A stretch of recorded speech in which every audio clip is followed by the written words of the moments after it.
Well, hey, Tim, how's it going? Hey, Chad. Good. Good. Most wonderful time of the year. Bowl season is upon us. How are you tonight? I'm doing wonderful. Yeah, you're right. We got bowl season upon us. It's just one of those times of the year where, you got the holidays, you got everything, that you've been working for all year long has come to fruition, and it's time to watch the Razorbacks play in an excellent bowl game, the Outback Bowl, the bowl that I predicted throughout the season. Yeah, and, absolutely. Yeah, you did. All season. and yeah, man, and it played out exactly the way I said it was going to play out. And Alabama won, and by Alabama women, the only thing that didn't happen that I said was going to happen was I thought that Ole Miss would go play in the Peach Bowl, but we didn't have an SEC team in the Peach Bowl, so that was interesting. Other than that, everything worked out the exact same, and they put Kentucky over in the Citrus Bowl just like I said they would, because obviously we travel, but we're Arkansas, right? We didn't give our national championship head coach a watch and send them on their way. Yeah. We care about football, and that's why you didn't get selected. If you're a Kentucky fan, and you're listening. That's why your team didn't get selected. Yeah, you called Alabama winning over Georgia in the SEC championship. Great call. They are a really good effort by them. So they had to put Ole Miss in the Sugar Bowl because both SEC teams made it to the playoff. Mm-hmm. So Ole Miss moves into the Sugar Bowl.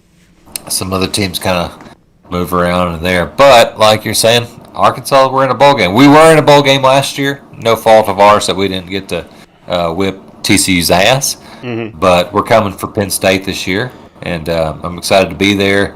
I'm excited to have a New Year's Day bowl game in Tampa. A really good bowl, really good Florida bowl.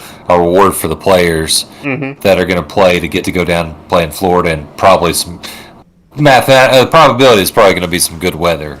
Absolutely. Really get to enjoy themselves, and a reward for going 8-4 with a very one of the toughest schedules in the country. And we're really just fired up. Podcast's fired up, and I know you fans out there are fired up for this game and bowl season in general.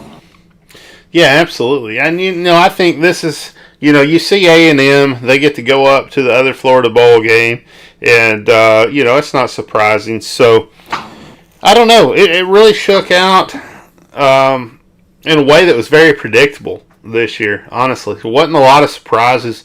I get if like I said last week, if Alabama would have lost and Georgia would have won, it'd be a whole nother scenario. But I don't know. Sometimes you got to think Alabama's just messing with people. Like sometimes, and I've said this before, man. But sometimes you got to think like Alabama knows they can win every game, and sometimes they just don't, or they make a game real close just so when they come in to play somebody bigger, they can turn it up a notch. Yeah. There's no reason why they should have almost lost to Auburn.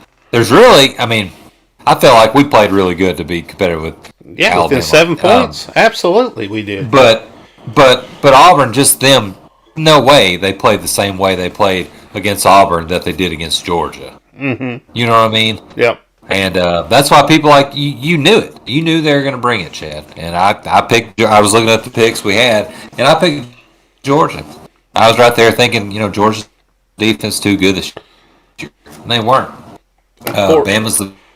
And they've got. We did talk about it. I will say I should have picked Bama. I knew it because we talked about this many weeks ago after we played Georgia. The Georgia fans getting the Hog Call Podcast Twitter mentions. Mm-hmm. And we said on this podcast, well, guess what, Georgia? You're still going to lose to Bama, like you always do. You choke. Yep. And guess what happened? So, and you gave them the benefit of the doubt. You really did. And then you got the other thing that you got that you got to look at here is, you got Alabama playing Cincinnati. And that's just going to be a bloodbath, I think. Like, if they win that, okay, they're the real deal.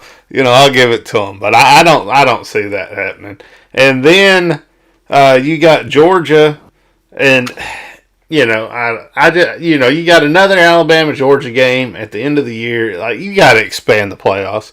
You can't leave the playoffs like this. And I'm glad Cincinnati got in, but how do you leave these other teams out that should definitely be playing right in these playoffs? I mean, you got to go to at least 8. And I mean, there are so many teams in NCAA football. You got to have at least 8 in the dang national championship playoff, to be fair, in my opinion.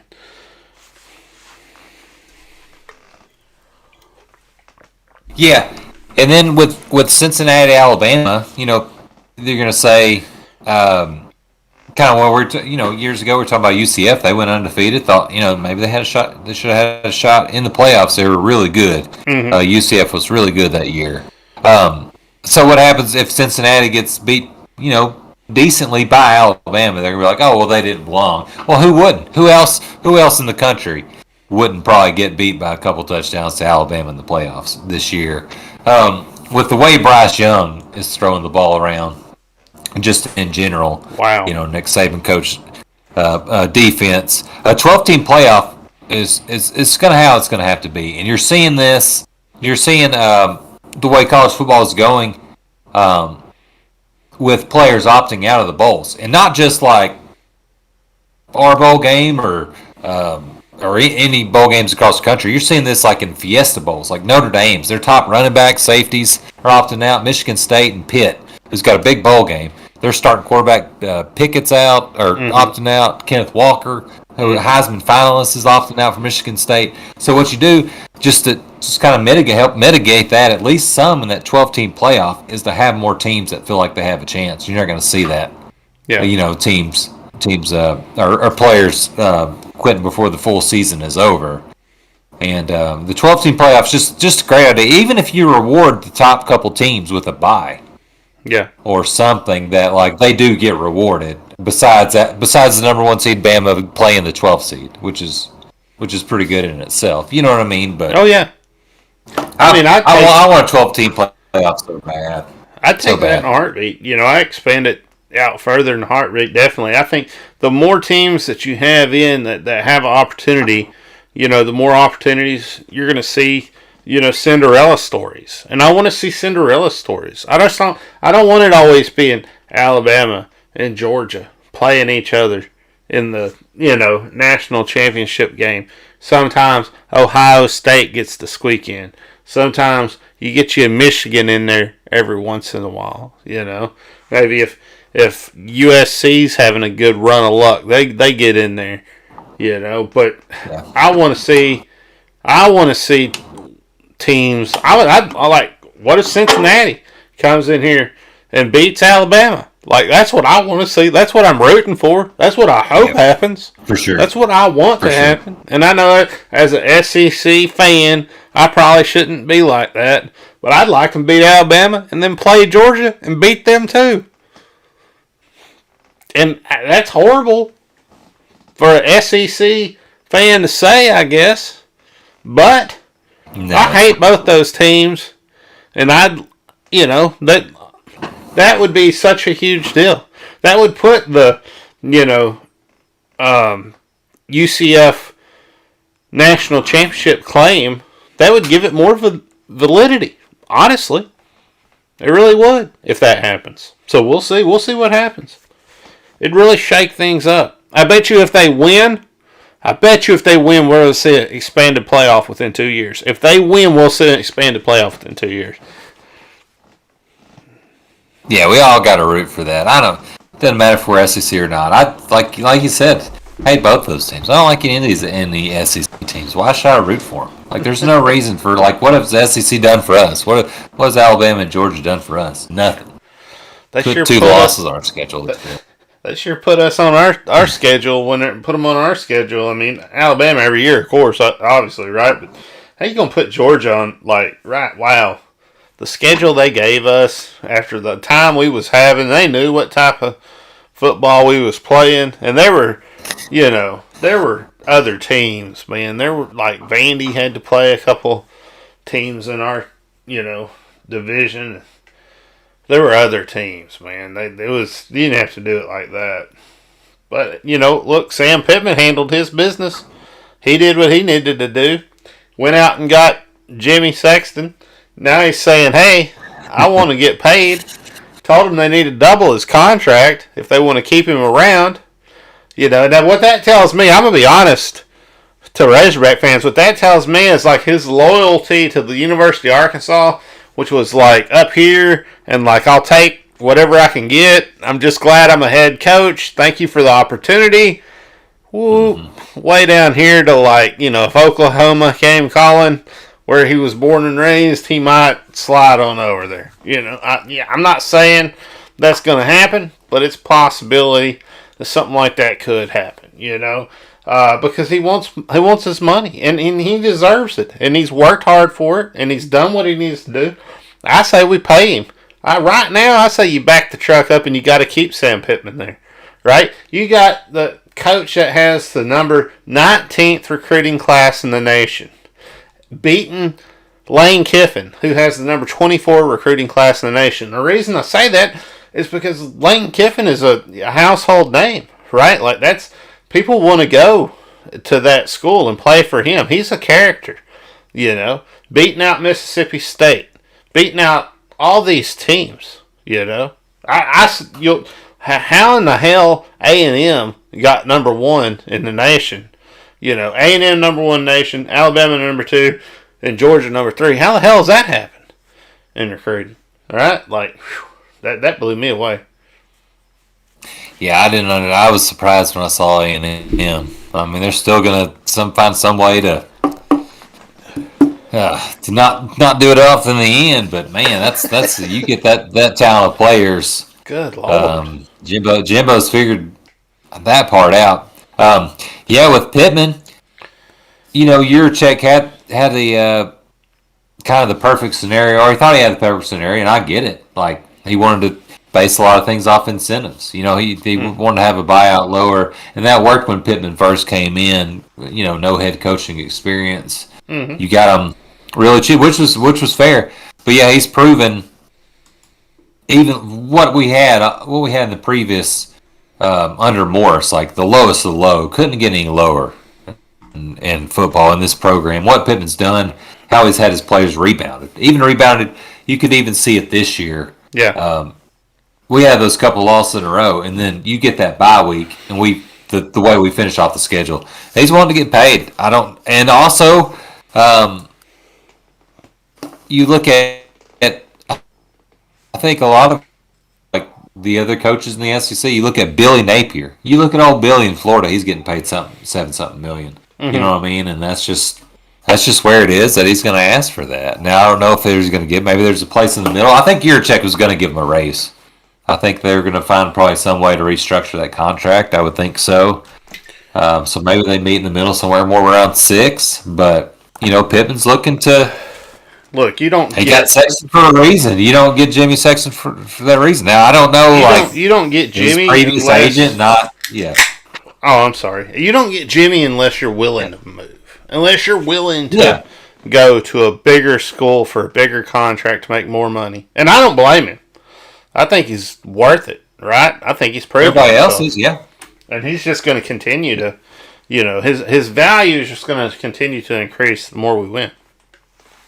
Yeah, you don't get exactly right, and I think Arkansas fan, and I'm included in this. You hear Jimmy Sexton, you're like, oh my gosh, just because you've seen him kind of put other coaches, like when he's represented other coaches around the country, kind of put them in and gotten them raises, just kind of messed with us, messed with our coaching searches, and that's his job though. You know what I mean? Yeah. That's what he's going to do, and he's going to get Pittman a hell of a contract, which he deserves. So, but you're saying, it's not just he's not doing it like you would, Chad. Like, would you? I mean, let me ask you this. Hey, look.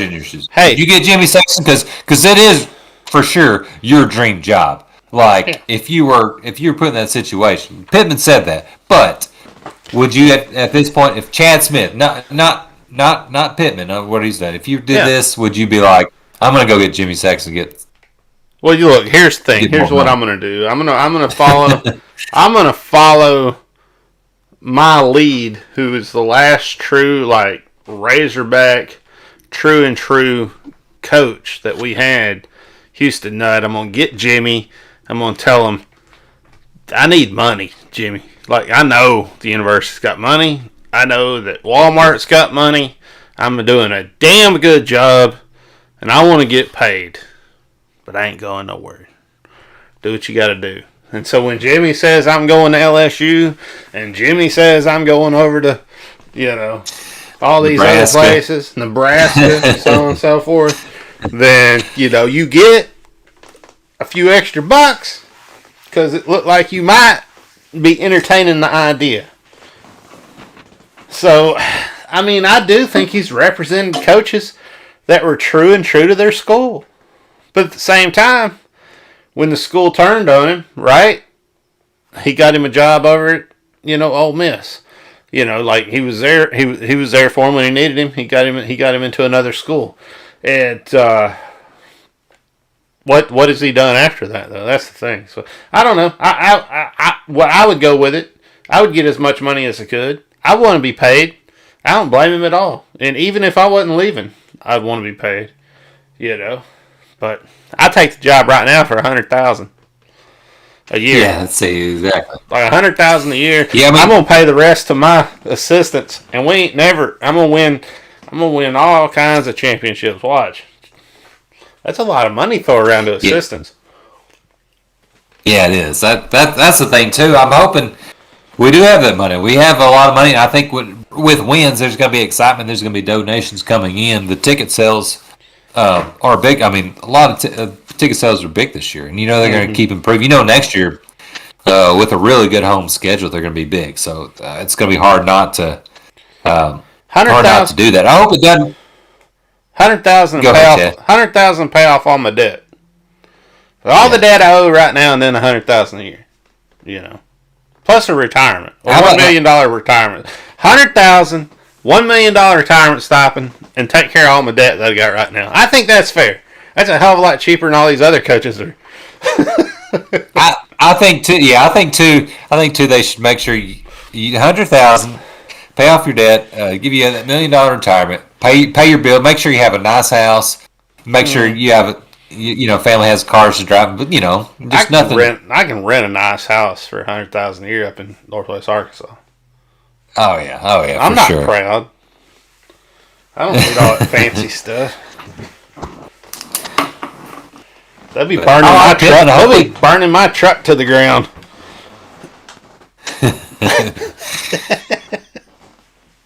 You should have won. But it felt good. What's the price can you pay on how good the pride of it, winning those games this year, and really feeling like you belong, and really feeling like, hey, we can. He got what he got out of all these players, and he gets his team to play hard. There's no question that he gets the most out of we don't have what would he do with a couple number one classes stacked up?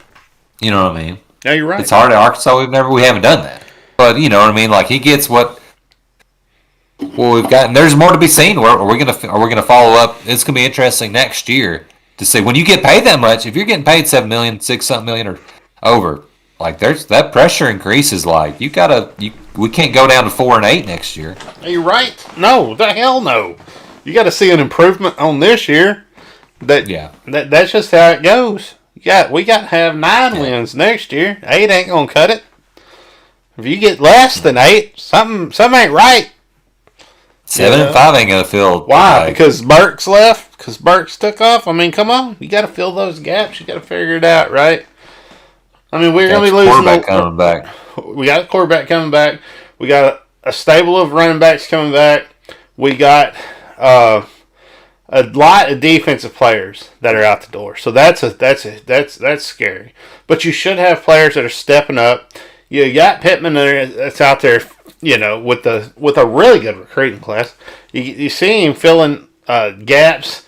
with the portal already, pulling guys from the portal. So, I mean, he's doing a great job as far as like rebuilding for next year. I don't feel like we're going to miss a beat next year. I think the bowl game might be tough, not having Burks, not having our number one receiver there. I think that I don't agree with it. I don't think he should have left. I'm just going to put it out there and be honest. I think you play the bowl game, you finish with the team. His whole statement, I love the team and, I'm behind the team and blah, blah, blah. It kind of fell on deaf ears for me because he left them with one game left to play. And that's not okay. And then you got coaches and part of the damn problem is these coaches that haul ass before the bowl game. Too. That's part of the problem. And then the issue that causes that is a stupid early signing period. Like, why do we have that? Why do we have that stupid early signing? What's that? What good does that do? Why do we want to draw attention to the recruits at the end of the season? Good Lord. Like, just from a marketing perspective, what is the NCAA thinking? Great, man. It makes no sense. Like, nobody likes it. Why do they think that the date in February was, like we were talking about pre-show, like, should we talk about that? But it don't feel like it's signing day. And February's not the day in February, the first Wednesday in February is not going to feel like it, but it used to. Like, it don't feel like, sign on that, they're coming, but it don't feel like the same thing. Because we're still in bowl, like we're still in football season. Yeah. It doesn't make any. I think they're going to change it because it's forced to, like, coaching changes to happen quicker. Oh, it is. And I think that trickles down to the players. I think if you have more coaches stay, the players not going to feel as much like they have, like, oh, they might as well leave because if the coach is leaving. So it's all kind of a thing. Is like, well, they need to do something about that. Because, there's just no point. We talked about this podcast back, right? Podcast back. Go back to other bowl seasons. Listen to this. All these dumbasses that talk about bowls don't matter and the bowl games are just damn exhibition games. You're part of the fucking problem. You're part of the problem. Yeah. All you bowls don't matter and this exhibition game, the media, the fans, all you people that say that are part of the problem. Y'all should be hyping up bowl games, right? There should be contract clauses in these coaches' contracts that say they cannot leave until after the bowl game. You should have to finish what you start. It's sports. Part of it's about building character. It's about starting something and finishing something. It's about putting your heart and soul in something and seeing it from beginning to end. And we have murdered that. We have murdered that in college football, where it's about starting strong, and if you're going to win a national championship or get in the playoffs, go do it. But if you're not, save yourself. You don't want to play one more game because you're going to go to the NFL and make tons of money, which is fine. Like, I understand that. I understand not wanting to get hurt. I understand wanting to go to the NFL. I don't understand not being there till the bitter end with your team. I don't understand making a commitment at the beginning of the year to do something with a group of men and then just stopping before it's finished. I just don't understand that. And the coaches shouldn't do it because, like you said, it's a bad precedent. It's a bad example. And the players are dang sure going to do it if the coaches do it. And it goes all the way up to administration, and the contract clauses shouldn't allow them to do it. I don't like it as a fan. I'll be honest. I don't like it as a fan. I don't want to go and play the defensive coordinator. I want to go and play whoever the damn coach was that got that team to the elite level to go play in that Sugar Bowl. Sorry. But it pisses me off.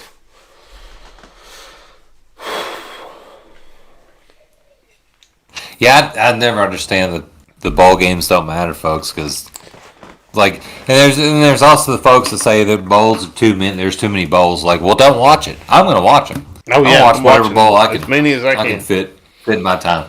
Like, you know what I mean? Like, what are you talking about? Like, why do bowls not matter? I thought those were the ones that did matter. Mm-hmm. Like, you know what I mean? Like, but it's so, it's not just, it's not just a Burks thing. It's just all over. And it's been this way for several years. Arkansas missed bowl games for a while, for a few years, you know what I mean? For 4 or 5 years. Or, well, I guess just probably 3 or 4 years for a time period where we didn't have to deal with that. It was other teams, and it sucks, man. And I'm not even just saying like picking them, just watching them. I was like, I want to watch the full like they were even talking about like there's things about Corral for Ole Miss like not playing the. I think he is. I don't think he's announced not playing, but not playing the Sugar Bowl and stuff. It's just like it's like why even like some of these big bowl games that they're not going to play is just frustrating. Man, I get it, man. I can't really blame because everybody else is doing it, but it just sucks as a college football fan, man, to not have just full. Like I want to, because I've been watching. I want to see him. I want to see him play. Like some of these teams you haven't been able to watch because you're watching your game or something, or you're watching other games. Like I want to see like the full blown just teams at their peak. Yeah, I mean, when you're playing, when it's Arkansas, when it's Arkansas, Notre Dame, when it's Arkansas, New Mexico, or Arkansas,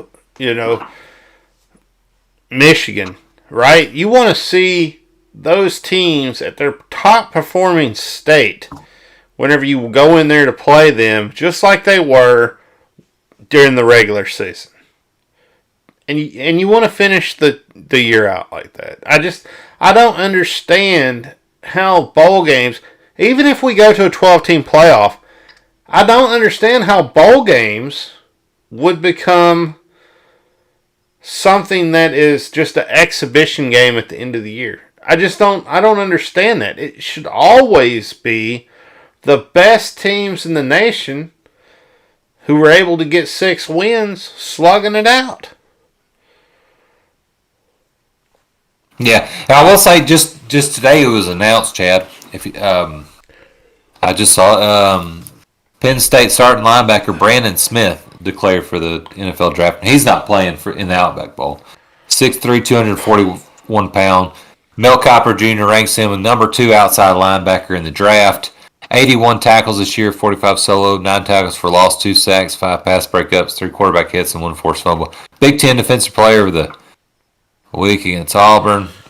So they've got another guy. And I thought their starting wide receiver Dotson was going to opt out soon too. So they may be down more. So at least there's maybe Burks was negated by having their starting linebacker, and we can attack that hole. But crazy, man, crazy. It's wild.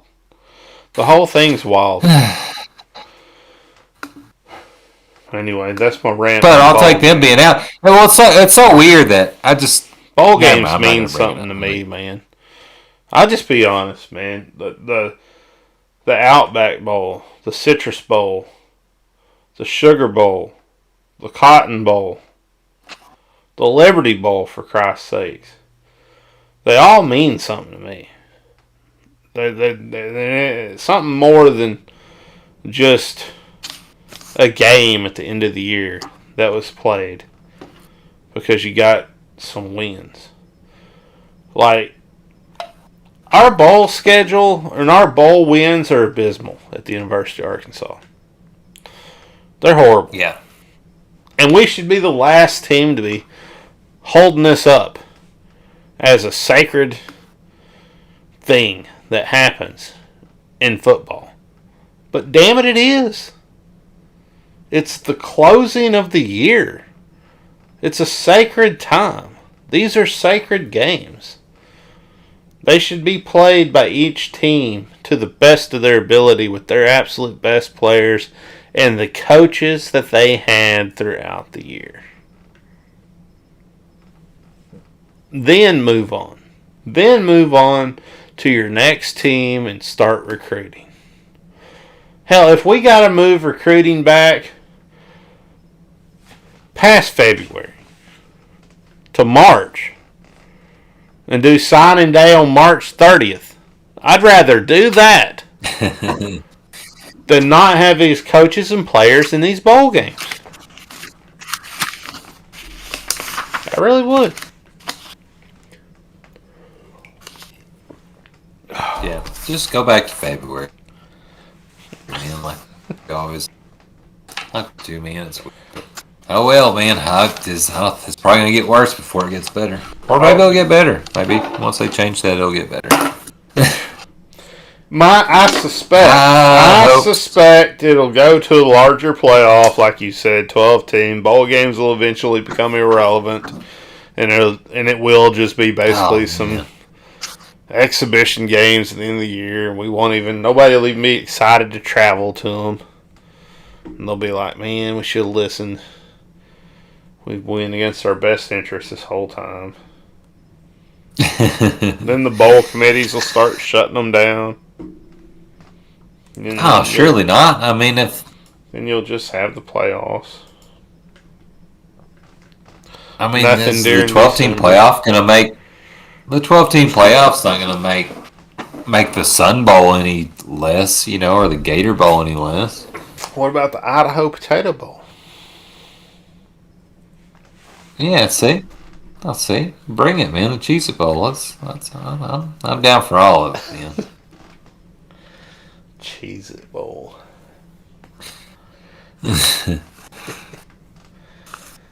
Idaho Potato Bowl is probably really important. It's probably really important to them in Idaho. They're probably like, I hate these people. Yeah. There's one Idaho person listening. I'll never listen to this again. Well, Chad may feel that way, Idaho man. Or woman, excuse me. I love potatoes. I love Idaho potatoes. Whoa, my computer's doing something weird. You're hacking my computer, Idaho person. I appreciate the Idaho Bowl. If I could find it on the bowl schedule, I'll tell you what it is. It might be something different. It might be something different by now. It's probably like the Rallies Bowl or the Checkers Bowl. No, it's Kent. Oh yeah, no, it's. Oh no, it's Tuesday afternoon, 2:30. Kent State, Wyoming. I'm excited Kent State's for that. Gonna win. I can't wait for that. Kent State. Going Kent State all the way. We'll see. We're going Wyoming. We'll get to those later. Write it down right now. Kent State. Right now? I'm not sure you mean that. You thought about that? Yeah. That's who I picked earlier in the day. It is going to be one of the better bowl games, though. It is going to be one of the better bowl games. I feel sorry for these SEC schools that got to play like Air Force.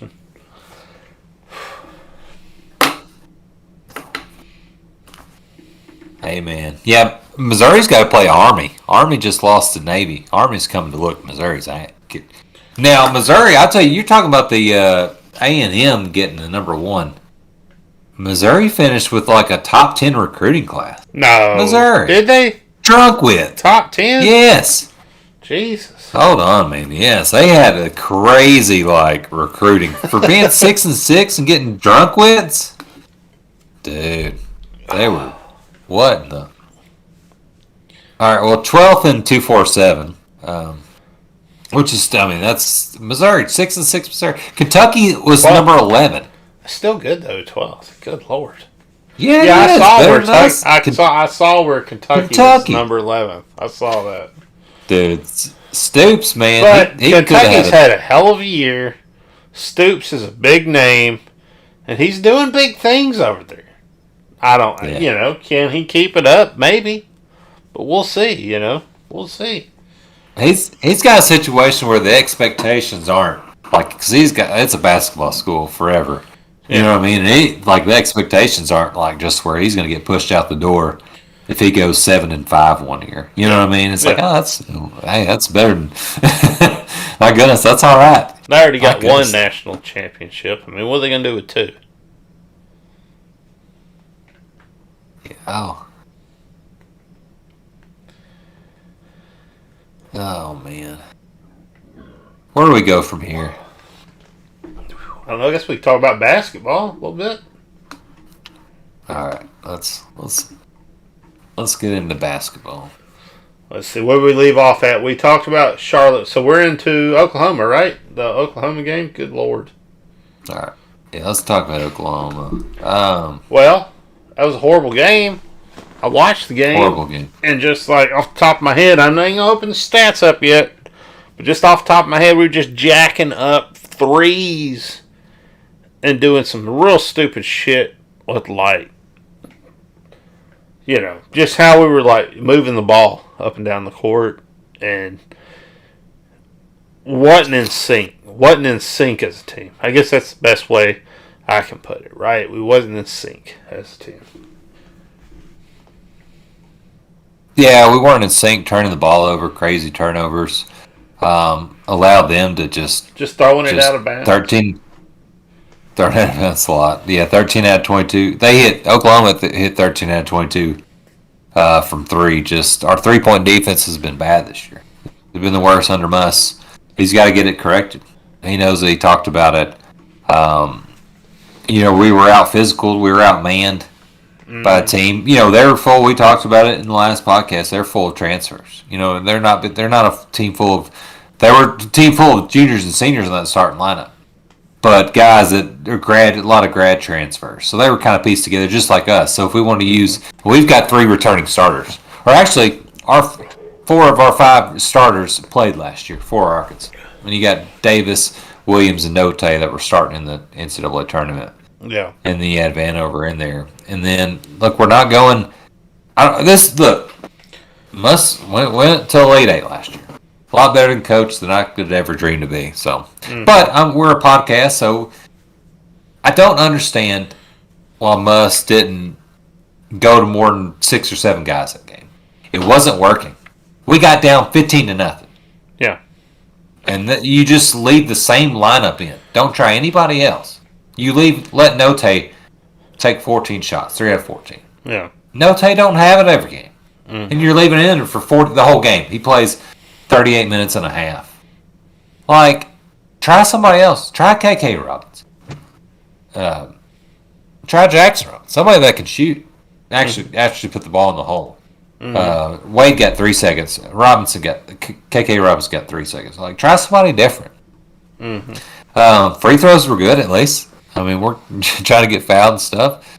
Like you're saying, the threes. I mean, not good, but we're not bad. We weren't just missing from threes. 29%, 7 or 24. But I mean, just watching the game, it felt like, oh my God, every single time we threw it up, I felt like we missed it. I guess it's not as bad as what the stats aren't as bad as my perception. Let's just put it that way.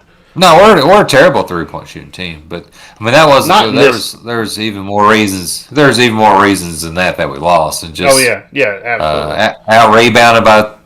I'm surprised to see we had more offensive rebounds than them. A lot less assists. We had 10 assists to their 18, so they're moving the ball around. We were moving the ball around against other teams, but that's against Charlotte, Little Rock, things like that. Where Muss said a couple games ago. Had one of the games. We've never had so many passes in one game. But we didn't do that against Oklahoma. We faced a tougher team. The non-conference schedule sucks. I'll just put it out there. Our fans wanted to bitch about some guy not rating us because he said, well, your schedule, you hadn't beaten anybody. It was true. Our non-conference schedule sucked. We haven't beaten anybody. We haven't proved it. And look what happens when we play Oklahoma on a neutral site floor. We're playing in Tulsa, the state of Oklahoma. We got more fans than them. And we just put up a turd. And we talked about it on the podcast. We talked about how we hadn't played anybody except for when we went into that tournament. And then we went and we won the tournament. And it felt really good because you actually played a couple people. And then we talked about how our next couple games are going to be fluffy games. And we should be able to go in there and win those pretty easily before we move into the next game. The Oklahoma game, which is going to be our toughest game, which is what we said. And those games made you feel good. You go in and you win big. What was it? Was it ULAR or UAPB? You win big.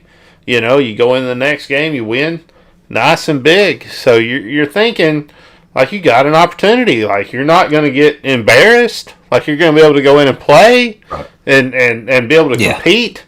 And if you do lose, it's going to be within a 8-point, 10-point margin. You're not going to get just Yeah. blown out of the water, which is, what happened, I mean, you look, they beat it, just like how they beat us, like on fast breaks and like, you know what I mean? In the paint, we played pretty even. But then, on turnovers, like 24 to our 17, just things that we are, like, that is our bread and butter, we were outperformed at. And this has been our bread and butter throughout the tenure of Musselman,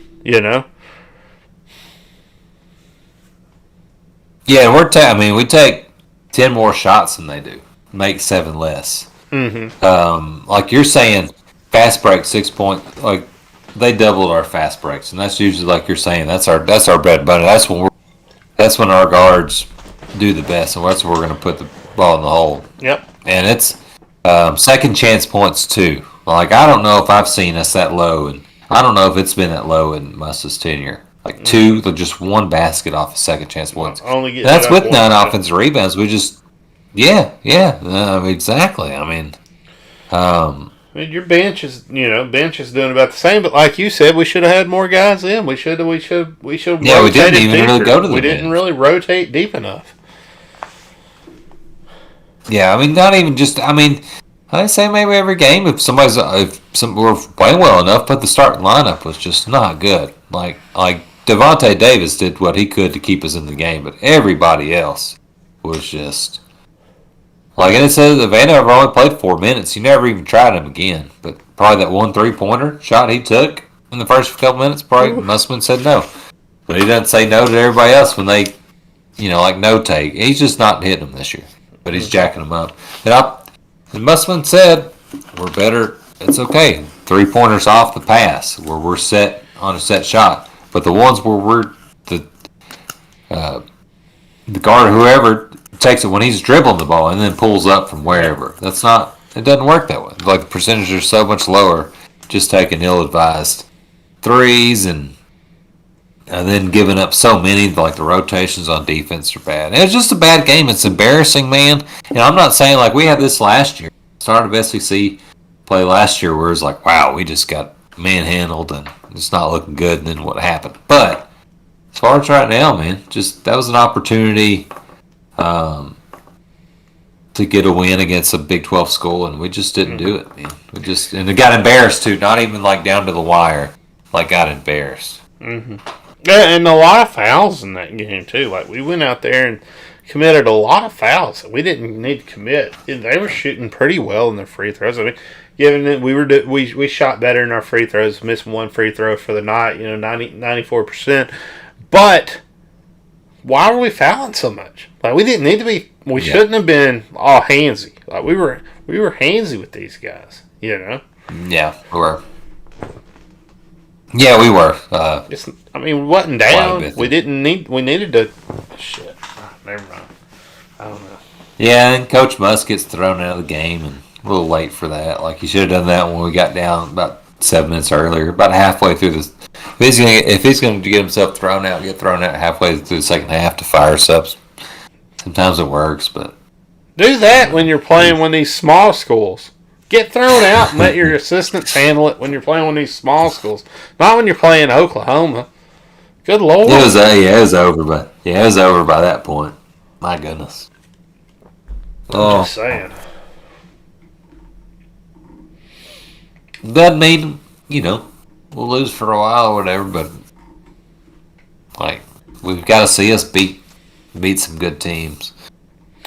Well, on that note, and we got 2 games before, we get to play Hofstra, who ain't shit, and Elon, who's just got their ass kicked by some of the best schools in the nation.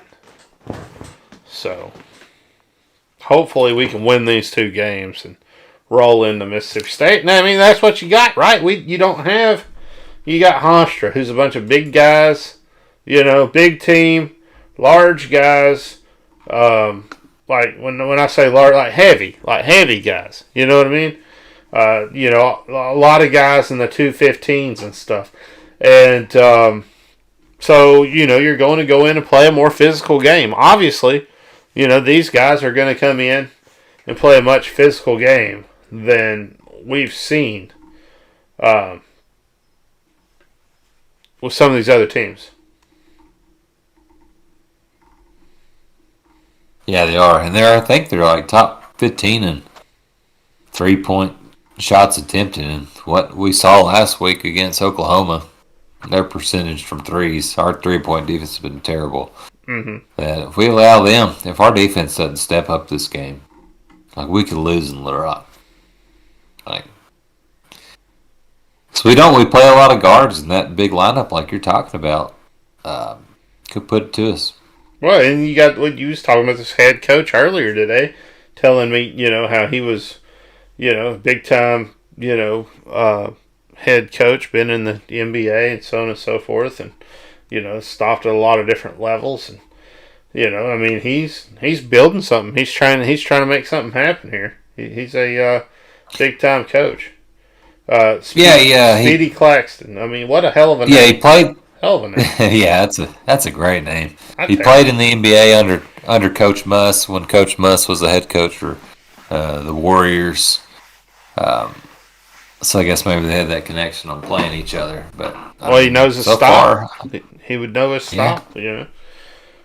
I mean, they are 6-5 at it. I mean, played a pretty tough schedule, but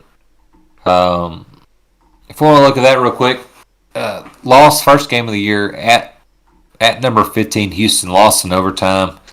Then beat Duquesne. Lost at Iona, Rick Pitino's school, 74-82. Lost to Maryland at Maryland by 2. Not bad. Then they got beat by Richmond at Richmond by 13. So they start off the year 1-3, not looking good. 1-4 actually. Detroit Mercy, they beat them 98-84, beat Princeton 81-77, beat Bucknell 88-69 to get on a roll a little bit. Then they come back and lose at Stony Brook 62-79, and then recently beat Division II, 3 school, John Jay, 102-51. John, what the hell is that mascot? Is that Blues Clues? Yeah, it looks like that's like the Blues Clues dog. It's like a bulldog with a blue hat on. Looks like a floppy eared, like. Blues Clues. Blues Clues. I wonder if Steve runs out at halftime and shit. He might. John Jay. I've never. Oh, that's hilarious. Sorry, guys. It's an This exhibition. is the first time. It's an exhibition game, This will be the first time Arkansas has ever played North Little Rock as a ranked team. How about that? Third time meeting Hofstra. If you are a Little Rock guy or a South Arkansas person, guy or gal, I guess I should say, y'all need to get up here to the game. North Little Rock game, get in there, support the team. If you don't got tickets, go ahead and get you some.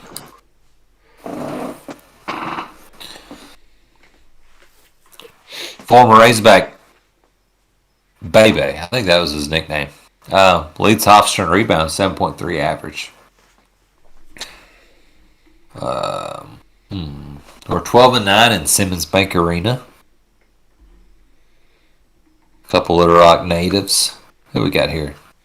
Vanover, KK Robinson, and Jacksonville, Devontae Davis.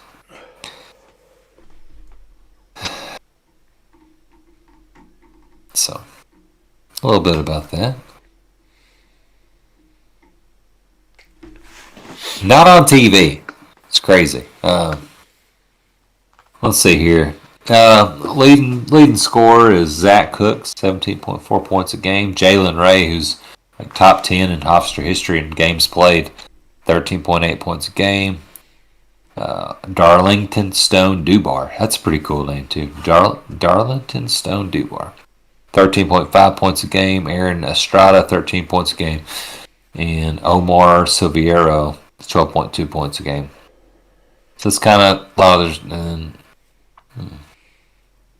like that. Bebe, 7.3 points, rebounds a game. That Dubar, 6.1 rebounds a game. My bad. Ooh, I'm all over the place. They've got Jalen Ray, 46% 3-point shooter. Dubar, 41% 3-point shooter. So they can shoot the three, and they might burn us if our defense doesn't improve. They shot 325 attempts, made 118 of them. So good Lord, .363 in their 3-point attempts as a team. So that's pretty damn good for threes, right? So yeah, that is. They shoot the free throw well, 73 points a game. They don't. They're -3 in rebounding margin. So maybe we can out rebound them. Use that to our advantage. They're +4 in turnover margin. Mm-hmm.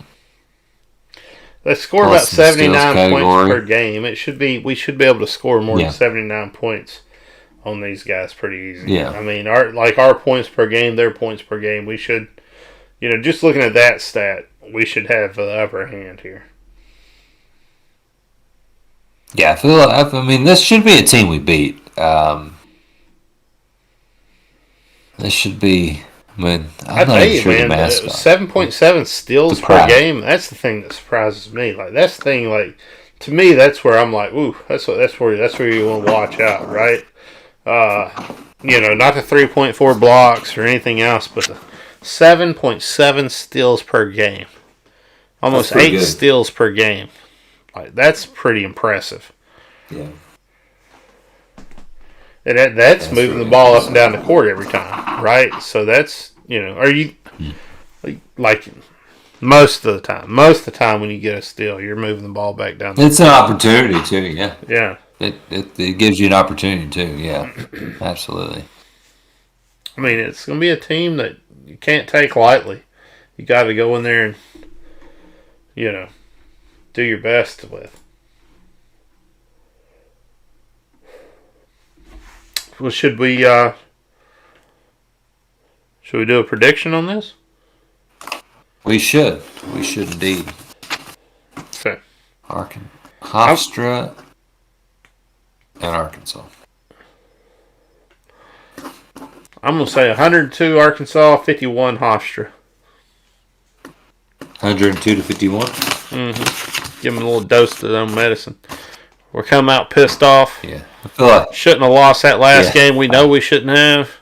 Coach Must just got his foot in the ass all day long. Just up the player's ass. Yeah. They ain't gonna want that next week. I wouldn't after a week of that. I'm gonna go 109. I think the same way, man. I think we come out and get them.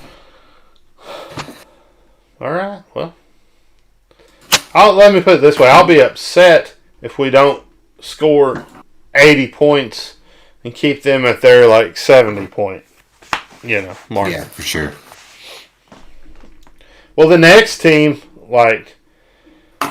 one thing I was noticing, and I'll just say it, man, the teams they've played, good Lord, this team might have one of the hardest schedules in the nation. This Elon, they start off with Florida. They go play West Virginia, Ole Miss, Temple, and I know that's in a classic or whatever, but still. Then they go over and play North Carolina. They play Duke. They play Arkansas. They still got to play Northeastern. But they play some tough teams all throughout the year. William and Mary, I mean, some big time basketball programs.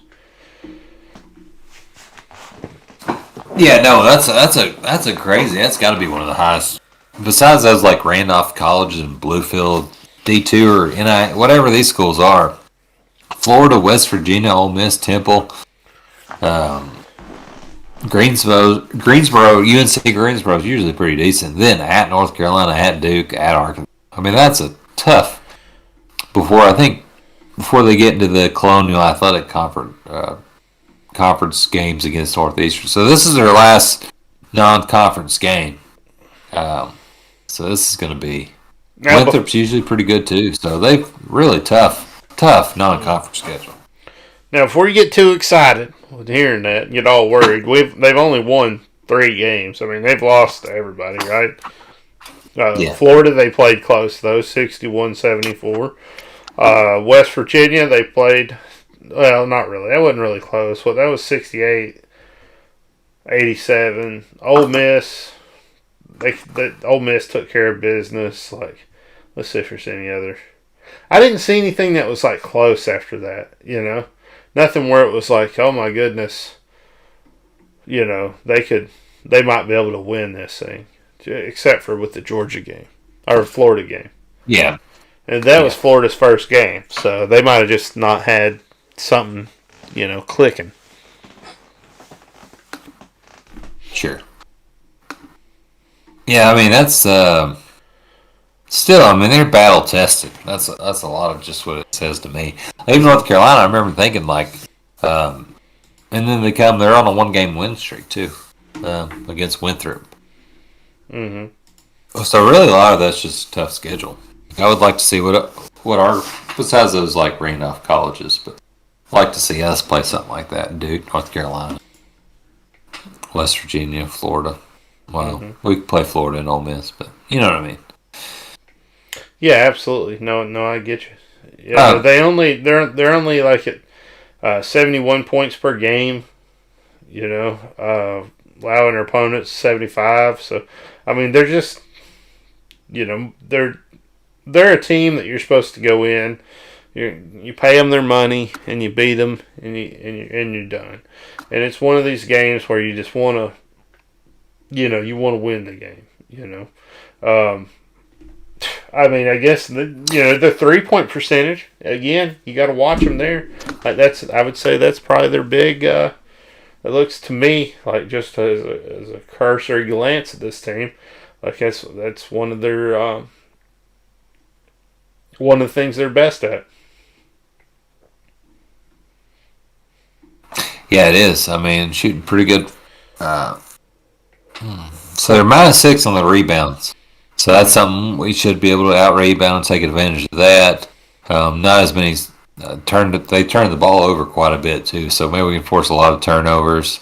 So they're led by Torrance Watson, leading the team 12.2 points a game. He will get to the free throw line, 86% percentage. You got Darius Burford, former CAA All-Rookie honoree, 11.5 points a game, rebound of 4.4 rebounds a game. Preseason All-Conference first team honoree Hunter McIntosh leads his team second at 11.7 points a game. Then you've got Irvin, 10.4 points a game. Woods, 8.8 points a game. Then you got Chuck Hanna. It's got a really cool name.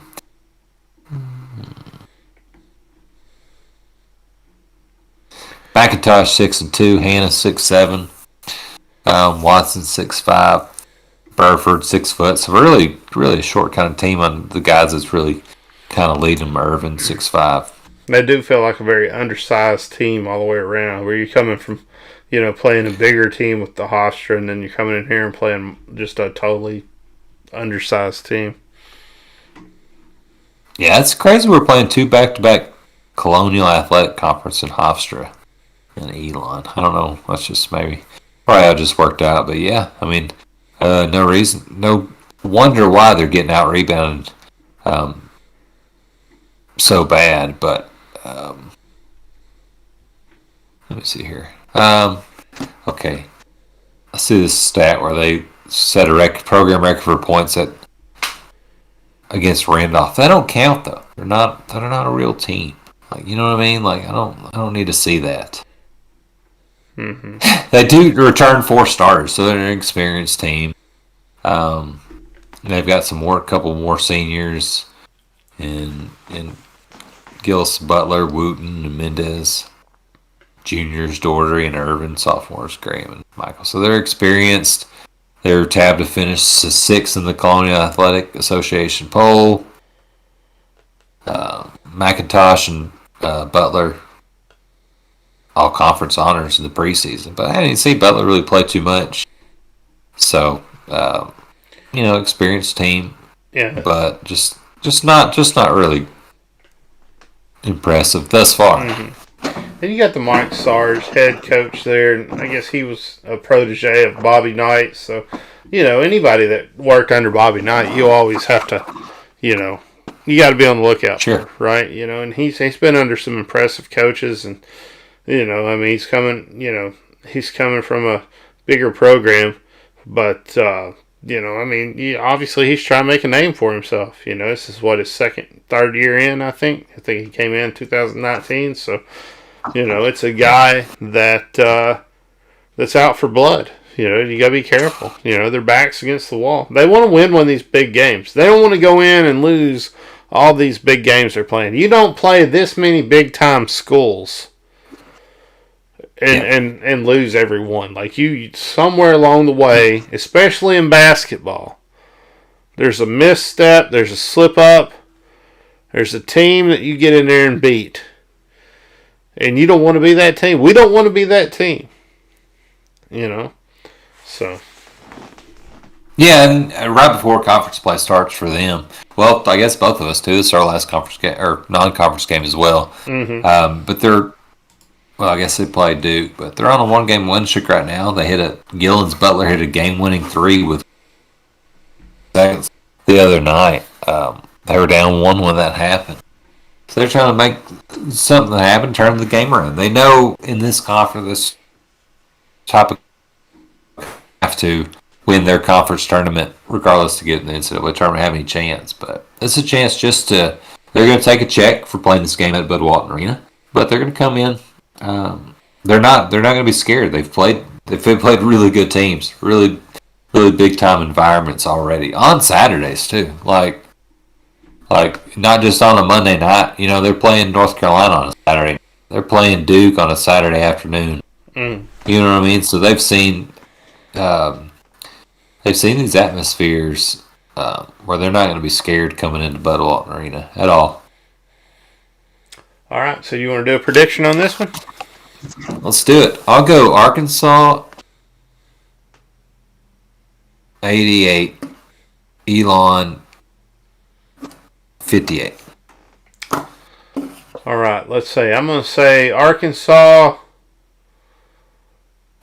78, Elon 62. Okay. Pretty good. Mm-hmm. I think they're going to be kind of scrappy team.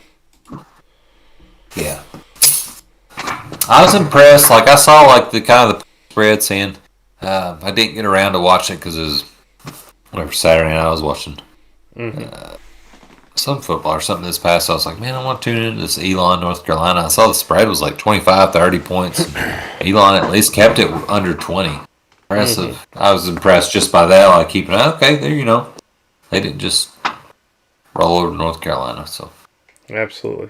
And so here's the thing with hockey. There's nothing going on until after the beginning of the year, so we really have nothing we can report to you there. And then you have after hockey, there was disc golf. So it was requested that we cover the disc golf at University of Arkansas. We thought, why not? We went and looked it up, and they did have some championships that they won, or I guess they called them championships. I'm not sure that they actually were. There's a 5th place and 4th place and 14th place, so on and so forth. But they do have a good disc golf team. However, there's not a lot of information out there on who's on the team, what tournaments they're playing, who won in the tournaments, so on and so forth. There doesn't seem to be any video of the disc golf, which is just really, honestly, this day and age, if you want your sport to be covered, you want your sport to be looked at by, various personnel, whether it be podcasts, whether it be the media, whatever, video it. Get some guy. Good Lord, your phone can do it at this point. Buy you a little tripod, put your phone up in it, and record some of the disc golf shots. Make sure that you let people know. Have a little website that lets people know who's winning, when they're winning, so on and so forth. So we can report these things. good Lord, as much as we complain, or as much as I complain, I guess I should say, about hockey, and their website and how it's not up to date, this is even worse.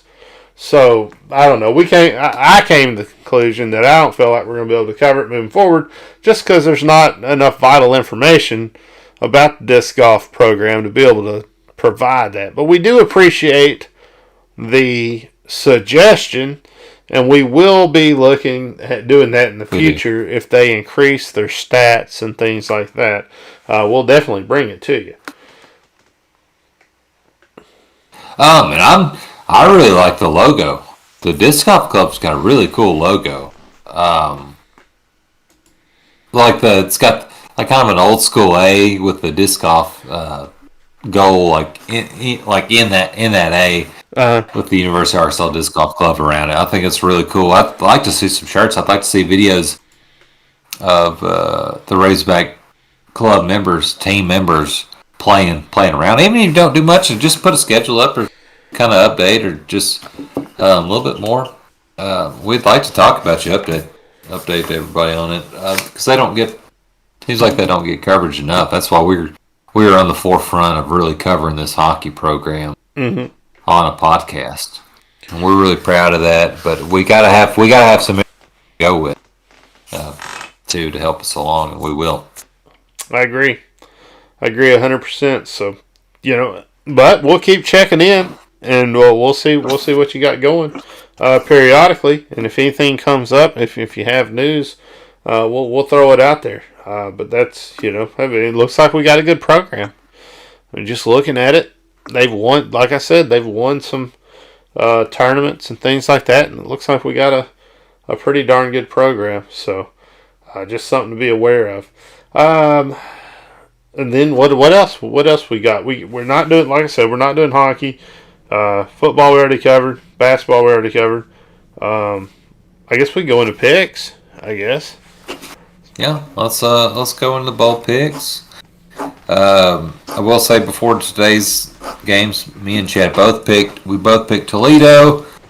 They lost to Middle Tennessee State today, so we both got that wrong. Good Lord. We both picked Coastal Carolina against Northern Illinois, and Coastal Carolina does win. Really good football program. Coastal Carolina, the Chanticleers have. So let's kind of start off here. Let's go in the Boca Raton Bowl. Western Kentucky, Appalachian State. Who you got? We're going to go Appalachian State on that one. Okay. I'm going to go App State as well. How about UTEP, Fresno State in the New Mexico Bowl?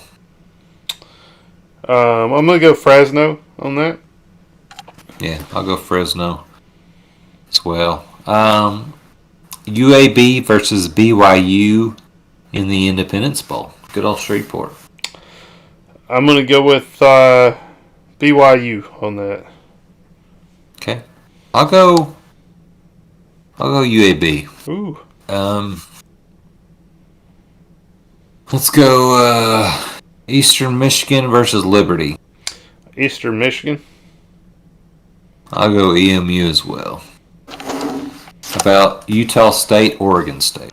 Utah State for me. Okay, I'll go Utah State too. Nobody wants the Beavers here. Louisiana, Lafayette versus Marshall. I'm going to go Louisiana on that game. I will too.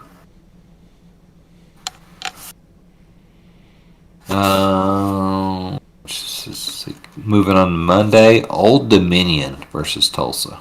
I'm going to go with Tulsa. I will too. Kent State, Wyoming, and that Idaho Potato Bowl that you're so interested in. Game of the year, as you said. I'm going to go with Kent State on the game of the year. Okay, 10 soldiers and Nixon's coming. I'm going to go Wyoming, though. University of Texas San Antonio versus San Diego State. You're going with the people that shot the hippies. Like, you realize that, right? Wyoming did? Well, I mean, conservative group of individuals. Red state. Moving on. My bad. It's hard to avoid, man. What are we going, I'm Fresno? going with Cowboys, man. I'm going the San Antonio Roadrunners fighting Barry Lunny's. I was going to UTSA too. That's a pretty good game. 12-1 I ain't versus kidding, man. I already got them picked, man. I picked them earlier. They're good, man. The Roadrunners are good. They are. Missouri versus Army. Man. Army's going to beat them, but I'm going to go with Missouri. I'm going to go with the SEC school. Because they shouldn't. The Army shouldn't beat them. But they're going to. No, they shouldn't. I'm going to go Army. Yeah, it's better. I just can't go with it. Mm-hmm. Drunk wits.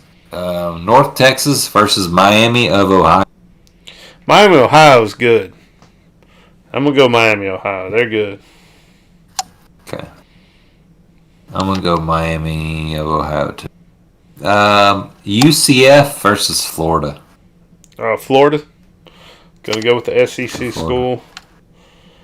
I'll go UCF there. Memphis. This is such a hard one. This is such a hard one. Because I want to go with the Rainbow Warriors. I really do. I like Hawaii. But I'm going with Memphis. I think Memphis is going to beat them. But good Lord. I want Hawaii to win. That's all right. I'm going to go Hawaii here. I'm glad somebody picked them. Somebody had to. Let's go. Why wouldn't you go to Hawaii to go to State. college? Why did I not go to Hawaii to go to college? What the hell's wrong with us? What were we thinking? It costs the same amount of money. Yeah. Parties would probably be a lot wilder. Could you imagine? Just out on the beach, surfing and drinking and carrying on. I think those years were probably... We went to the Ozarks instead. Drinking moonshine. I mean, that was fun too. Just different kind of fun, I guess. Different fun. Maybe just should have transferred after one, or started off at Hawaii and came. Yeah. Did 2 Came years back to at grad Hawaii school and 2 years. Grad school at Hawaii. Maybe we should just move out to Hawaii now as professionals. Just move out there for... The thing about it, like, you couldn't take your stuff. Like, could you? Like, how would you get your cars and stuff over there? You'd have to just, like, sell all your stuff and move over, wouldn't you? I mean, I guess there's, like, cargo ships and stuff, and you could Good Lord, put them on a ship how much and would ship that be? them over. Like, that's what I'm saying. It'd be expensive, wouldn't it? Yeah.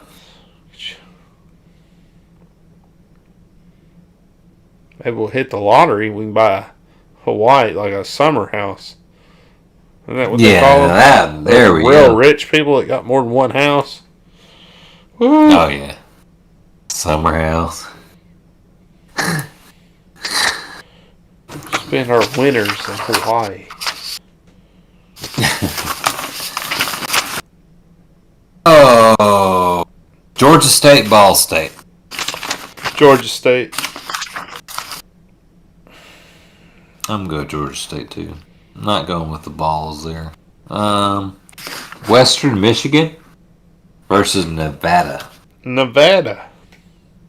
I'm going Nevada, too. How about Boston College versus Eastern Carolina? I'm going to go with Boston College on this. Probably should go with Eastern Carolina, but I'm going to go with Boston College. I'm going Boston College as well, so you're not alone there. ECU's not a bad pick, though. No, they're not. They've been in the bowl game for quite a long time. How about Houston, Auburn? I think Auburn. I'm going to go with the SEC school again. Okay. I'll go probably gonna Houston bite there. in the ass. That's probably what's going to happen. Offense, they're not bad. SEC schools should beat all these other schools just because they're an SEC school. Honestly. You would think. Air Force, Louisville. Going with the Service Academy. Going with the Air Force. Doing what I should have did the first time when I forsaked them. When Mizzou. Communist Mizzou. What were we thinking? What were you thinking? I picked Army. You were thinking.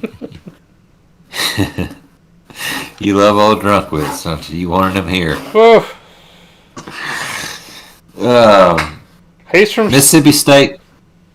Sorry, go ahead. No, I was going to say something stupid. He is an Arkansas guy. He's just such He is from Arkansas. He's just such a dork. such an asshole nerd, man. Yeah, just like, okay. He really is a nerd, dorky dude, isn't he? Golly. Probably can't say things like that this day and age. Yeah, we can. It's only for now.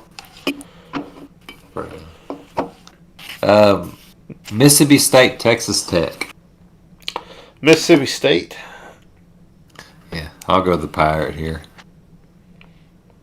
Let's see, we got UCLA in North Carolina State. I'm going to go with North Carolina State on this one. Okay. I think I'm going to go UCLA. No. Now, I didn't even... You're making fun of my picks, and I'm ahead of you. Hey, man. I didn't say listen to me. I mean, half the stuff I do is for theatrics. Just for the now, podcast. I will say, Chad, I feel like we were going to pick these bowl games, and I know we're going to have an episode before some of these play. Are we just going to pick all the bowl games, just get it done with tonight? Yeah, let's do it. Well, we'll do except for the championship games, then we'll repick those. All right, let's go West Virginia, Minnesota. I'm going to go Minnesota. Yeah, I'm going to row the boat with Minnesota, too. SMU, Virginia. I'm going to go SMU. Okay. I'll go Virginia. Maryland, Virginia Tech. I'm going to go Maryland. I will, too. I'll go the Fighting Turtles. Clemson, Iowa State. Hopefully Clemson can beat them. Yeah, I'll go Clemson, too. They started off pretty slow this year, but they kind of came on. Not that I have anything against the Cyclones or anything like that. I'd rather them win than Dabo, but... Yeah, but Clemson should win. Clemson should win. Yeah. Oregon versus Oklahoma. I'm going to go with Oregon. Okay. Ooh, I'll go Oklahoma, I guess. Both those schools don't have a head coach. Or they have a new head coach. I like my mayo thick. North Carolina, South Carolina. Wow. South Carolina, obviously. Okay, I'll go North Carolina. Farther south you go, the better football you got. That's true. Tennessee, Purdue. Tennessee. I'll go Tennessee, too. Pittsburgh, Michigan State. Golly, I don't even want to pick this game, but Pitt's going to win it. But good Lord. This jerk-off coach, man. Who? Narduzzi? Or Bellum. Isn't Bellum over there? Isn't he Bellum was in Illinois. Oh, he's at Illinois. Oh, never mind. I thought he went like... No. He went like 4-8 Lord, this year. he's had... No, Pitt went... Yeah. Oh, that makes a lot more sense then.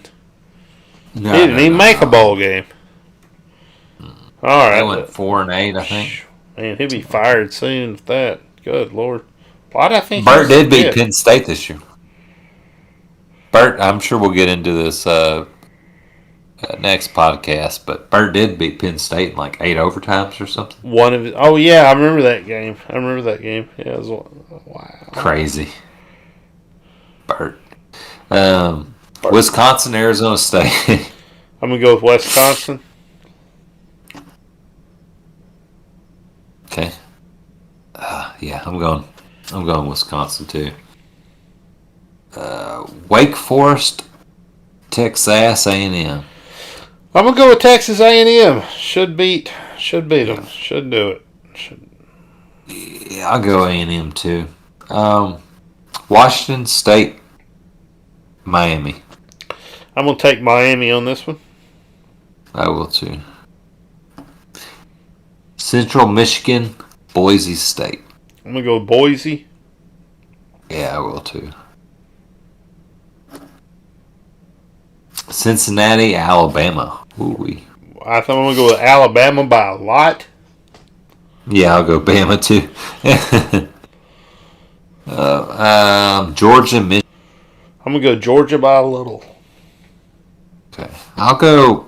Gosh, I gotta go Georgia too, man. I just feel like this is just how it's gonna end up. Georgia, Michigan again, or Georgia, Alabama again. Sorry. All right. We'll pick Penn State, Arkansas. I know how that's gonna lean. Arkansas, Oklahoma State, Notre Dame. Notre Dame.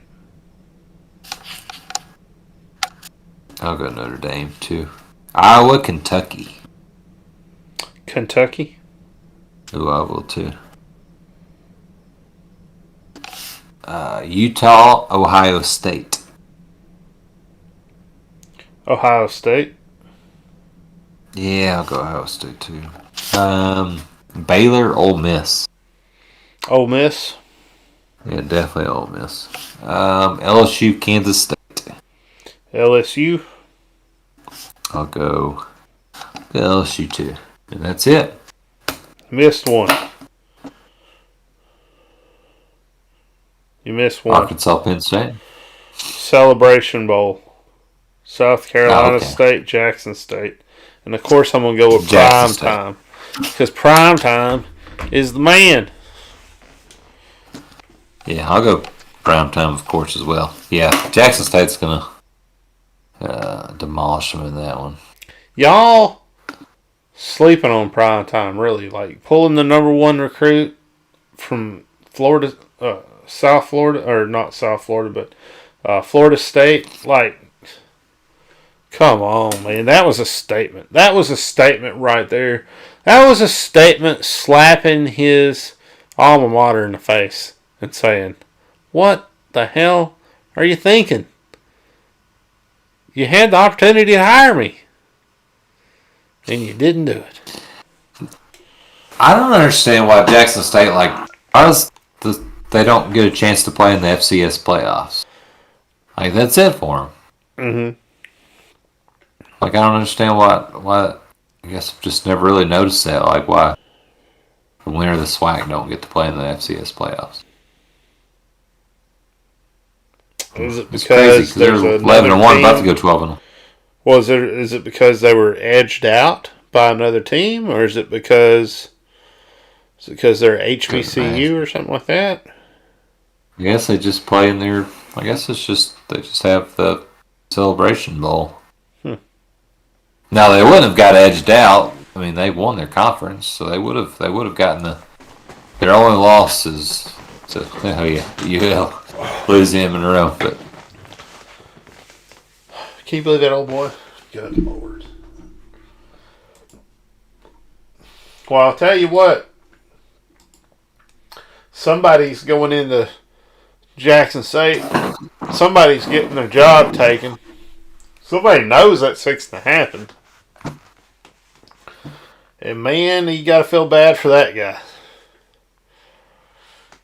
happens every year, though, man. Not like that. Not at that type of school.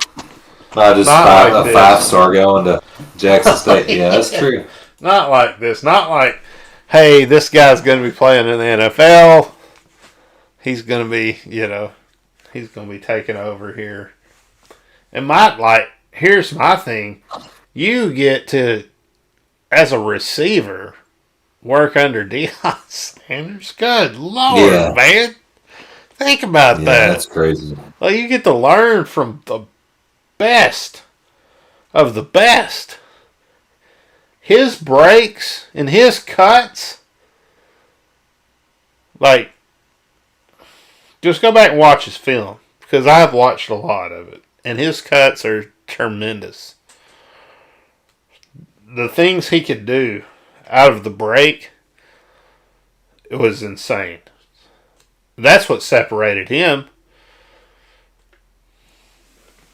on the field. Oh, yeah. Old Prime. Yeah, he's good, man.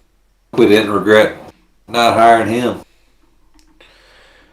Well, honestly, you gotta give Yurachek some credit for interviewing. Like, I doubt. how many people did give even Deion a chance to even interview for a major college job at that point? That's the thing. They did interview him, and he told him he thinks if you had a little more experience, I'd be happy to hire you. He said, I think you're going to do well. I think you just need more experience, and you'll be good to go. And I think that was a reasonable critique. Looking back on it, did we make a mistake by not hiring Deion Sanders? Yes. Yes, we did. Would we have had, instead of probably the number, instead of the number 19th recruiting class, like the number 15th or 14th? Yes. We probably would have. We wouldn't have lost out to Missouri and the damn sure wouldn't have lost out to Drinkowitz. No. Would we have had the success that we had this year with Prime Time as our head coach? Yes, we would, and we would have beat Ole Miss too. I bet. I don't know. Maybe I'm just too hung up on the guy. But I like him. I wish we'd hired him. But, we got Pittman. And Pittman's doing a great job. I think he's going to continue to do a great job.